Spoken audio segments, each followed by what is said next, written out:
Boa noite, queridos amigos, irmãos, tudo bem com vocês? Meus queridos, quero abordar um assunto um pouquinho delicado e complicado, porque a depender do ponto de vista de cada um, eu entendo que seja um pouquinho complicado. Eu quero falar sobre depressão. Nos últimos 3, 4 anos, temos ouvido falar de muitas notícias ruins em relação à depressão. Suicídios de pastores, por exemplo, tem acontecido até com certa frequência. E existem muitas pessoas que falam que depressão é a falta de Jesus. E na verdade, não é só a falta de Jesus. Depressão é uma doença. É comprovada pela medicina que depressão é uma doença e é até chamada a doença do século. Então, quando se trata de doença, não se trata de ser ou não evangélico, crer ou não em Deus. Muito pelo contrário, doença, ela pega qualquer um. Qualquer um está sujeito a ficar doente. E se a depressão é uma doença, qualquer pessoa está sujeito, inclusive a gente. Quem é pastor, quem não é, seja evangélico ou não, seja católico, seja espírita, né? Pode não ter religião, independente disso. Então, como eu tenho ouvido falar de muitas notícias relacionadas à depressão, então isso me trouxe uma preocupação. Por que uma preocupação? Porque além das pessoas que já tiraram suas próprias vidas por causa da depressão, essa semana me chamou a atenção um vídeo que eu vi aqui no Face do nosso irmão, o pastor Adeildo Costa. Aquilo me comoveu muito. Acredito que não só eu, comoveu muitas pessoas do meio evangélico, pessoas que não são evangélicos, porque o pastor Adeildo é um homem que sempre pregou o evangelho, pregou a palavra de Deus, sempre pregou uma palavra de edificação, de transformação, uma palavra de consolo, de conforto. Ele sempre foi um homem usado pelo Espírito de Deus. E o pastor Adeildo agora postou um vídeo, queridos, de forma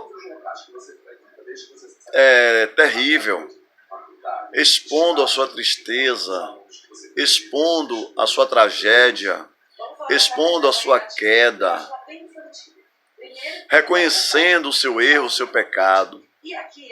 Então, ele se envolveu nas drogas, ficou dependente químico, né? Um homem de Deus, um pregador do evangelho, um homem que tem uma chamada para pregar o evangelho.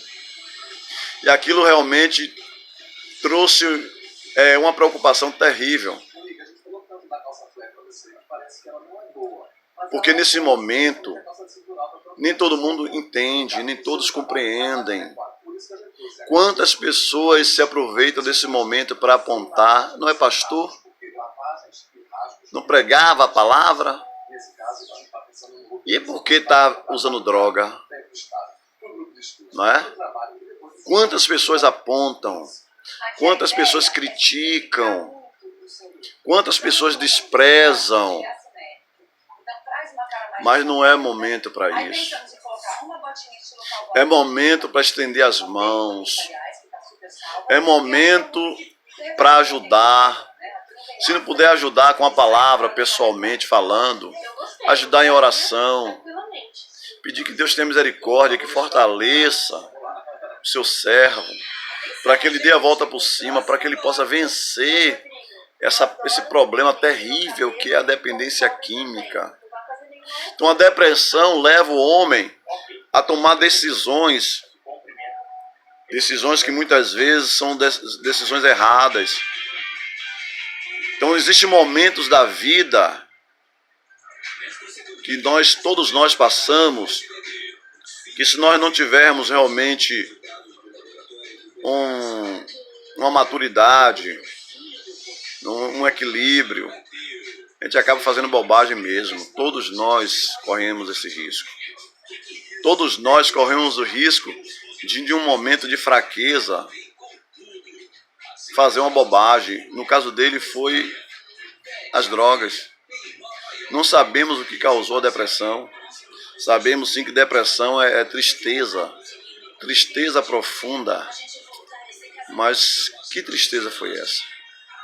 O que causou? Não vem ao caso. O que vem ao caso agora é que ele está prostrado, que ele está internado, que ele precisa de atenção, de oração. Ele falou que perdeu família, perdeu tudo que tinha. Então, queridos, nós não podemos julgar ninguém, não podemos apontar ninguém, criticar ninguém, né? Seja cristão, seja não cristão, não interessa. A missão do Evangelho é resgatar vidas, resgatar almas. Apesar de algumas pessoas achar que nós, evangélicos, pastores, discriminamos as pessoas, isso não é verdade. Nós não discriminamos ninguém. Quando nós pregamos contra o adultério, é porque nós defendemos a família. Quando nós pregamos contra o homossexualismo, é que nós defendemos a criação divina na sua originalidade. Quando nós pregamos contra a prostituição, nós estamos defendendo a vida limpa, íntegra. Porque a prostituição é pecado contra o corpo. E a Bíblia diz que o corpo é templo do Espírito Santo. Se alguém não está na presença de Deus, o corpo não está sendo usado como templo do Espírito Santo. Está sendo usado para o bel prazer. Está sendo usado para corrupção. Então nós não pregamos a palavra como ela está escrita porque discriminamos, não. Pregamos porque tem que ser pregado. A palavra que transforma, é a palavra que muda a história das pessoas. Como é que nós vamos ser impedidos de pregar a palavra porque a sociedade mudou, porque a sociedade evoluiu, porque a mente das pessoas evoluíram e as pessoas querem viver o seu bel prazer e querem agora impedir que se pregue o Evangelho? Não, queridos. Cada um viva como quiser. Claro, sim, viva como quiser. Faça dos seus corpos o que quiser. Mas isso não impede que a gente pregue a palavra como ela está escrita, não. Pregar contra o homossexualismo é homofobia? Por que homofobia? Por quê? Daqui a pouco vão proibir de pregar contra o casamento. Está na Bíblia. Que vai chegar um tempo que vão proibir o casamento. Ou seja, qualquer forma de união vai ser considerado um casamento e acabou. Quem pregar contra o casamento está cometendo um crime, ou melhor, a favor do casamento está cometendo um crime também? E aí? Que sociedade é essa que nós vivemos? Que mundo é esse que nós vivemos? Eu quero trazer uma palavra de alerta e de reflexão. Jesus está voltando. Os sinais estão aí. O que está acontecendo no mundo são sinais da volta de Cristo. E precisamos estar atentos para isso. E a missão do Evangelho é essa, é pregar a verdade, é mostrar a verdade.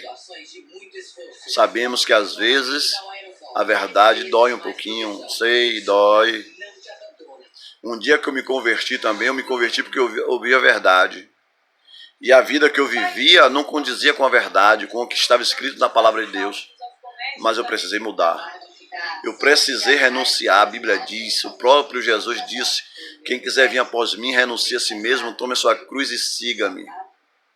Queridos, é posto dois caminhos, salvação e perdição, bênção e maldição. Cada um escolhe o seu destino. Não existe destino traçado por Deus ruim para ninguém, não. A Bíblia diz que a salvação se manifestou trazendo salvação. A graça de Deus se manifestou trazendo salvação a todos os homens. Então, queridos, que Deus continue nos abençoando, nos ajudando. Precisamos pregar a verdade. Sabemos que vai custar um preço alto. Pregar a palavra vai custar um preço alto. Porque a sociedade está caminhando a passos largos. para a destruição. A volta de Cristo se aproxima. E o que as pessoas querem? É duro, mas é verdade. Então, voltando ao assunto, vamos orar pelo pastor Adaildo. Não é hora de ninguém criticá-lo, apontá-lo, não. É hora de entendermos que ele precisa da nossa ajuda. Amém, queridos? Deus em Cristo continue nos abençoando. Tenham uma noite de paz na presença do Senhor, tá bom? A paz do Senhor para todos, um grande abraço, fiquem com Deus. Deus abençoe vocês e suas famílias, em nome de Jesus. Amém.